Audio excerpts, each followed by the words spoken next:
Hey everyone, what's going on? Virtual GM here. I am coming at you with a brand new series here called GM Strategies. In this series, I'm going to be taking you through each team individually and kind of breaking down each team's roster and their top prospects and kind of just going over each team's strategy. Um, my goal of this series is to kind of help out people who are possibly new to the game, maybe people who are trying to pick which team to start out of the park baseball as, and possibly help people who are currently playing a game and maybe need a little bit of guidance. So that's all I'm trying to do with this team. To get things started, I'm going to be showing you the Arizona Diamondbacks, a team that has some brief history of success, a World Series victory in their short history already. A team that's currently in something that I would probably consider a progressive rebuild phase. They've had some change-ups in their front office.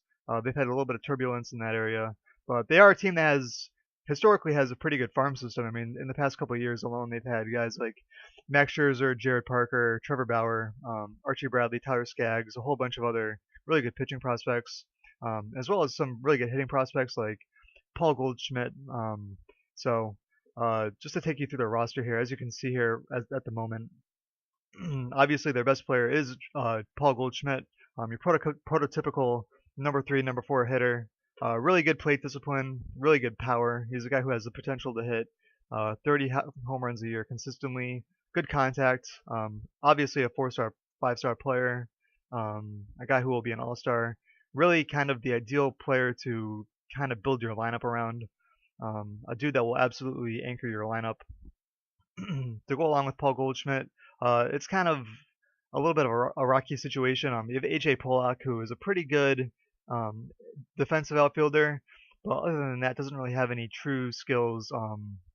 He doesn't have quite good enough plate discipline to be a leadoff hitter. He doesn't have quite good enough contact to compromise, and he has okay speed. He has enough speed to maybe steal 20 bases a year, but his defense is definitely that sort of area where he excels. They also have Chris Owings, who is a pretty good prospect, a pretty good middle infield prospect. He's a guy who's kind of the same thing as AJ Pollock. He has okay contact, um, doesn't have very good plate discipline. He has okay speed. He's a guy who will probably be towards the bottom of the order, but where he really excels is defensively. He's a guy who could possibly win a couple Gold Gloves for you, and he also has pretty good potential to maybe improve as his career progresses. In the pitching staff, you have Josh Colementor, who is kind of mediocre. You have a couple of other guys like Ruby De La Rosa, um, Jeremy Hellickson, Chase Anderson, Randall Delgado, who is a guy who could possibly improve and fulfill some potential in the rotation, but as you can see here, his stamina isn't very good, so it's kind of it remains to be seen if that's going to ever happen. You also have Daniel Hudson, who's coming off of injury, and a guy who could possibly be a decent pitcher for you. He still has some potential left to fill. But as far as the pitching staff goes, uh, uh, your main your main strength is going to be your bullpen here. Addison Reed, who is a pretty good closer, and you also have Evan Marshall and Brad Ziegler, who are both decent quality relievers. You also have Matt Reynolds, who is an okay lefty specialist, and Oliver Perez, who is an okay lefty specialist. Other than that, this team is kind of in a situation where they kind of um, need to get a little bit better offensively, and they need to get a couple more pitchers before they can become a quality team. They don't quite have the resources financially to make up for it. As you can see here, they do have a little bit of money for free agents and a little bit of money to spend on extensions. But the problem here is that their market size is pretty small, so that's going to be a challenge to overcome as time goes on.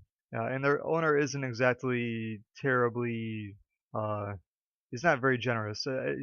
He's a guy who, if your team is bringing in a big profit, he's not going to be giving you a lot of money to play with. So that will be a challenge. In terms of their farm system, they actually do kind of have an okay farm system. As you can see here, it's ranked 13th out of 30 in the league, so it's not amazing, but it is pretty good. In the minors, you have some pretty good pitchers. You have Aaron Blair, who looks like he's going to be pretty good. Um, Good stuff, movement and control. He looks like he'll be a top of the rotation starter if everything goes well. And he is starting in Double A, which is nice. You won't have to wait too long for him to be major league ready. You also have some pretty good relievers in Jimmy Sherfy and Silviano Brancho, and you also have Robbie Ray, who's in AAA and maybe might be a little might only be a year or two away from being completely ready. He's actually a guy that you could call up in the 2015 season if need be. He looks like he's pretty close to being major league ready. You also have Archie Bradley, who looks like he's going to be decent. His only issue is his control, but he is a guy who looks like he could contribute at the major league level pretty soon. On the offensive side of things, we obviously have Yasmany Tomas, who right now is starting in AAA. He looks like he's going to be a pretty good player. Defensively, he's kind of mediocre. Plate discipline is fairly mediocre.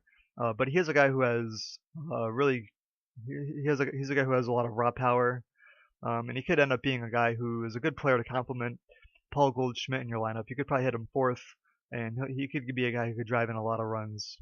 So the main focus here with the Diamondbacks is just getting guys who get on base. That seems to be their biggest issue.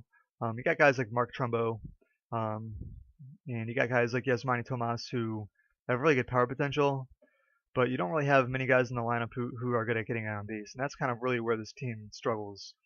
So if you get some players who are good at getting on base, then your offense should be okay.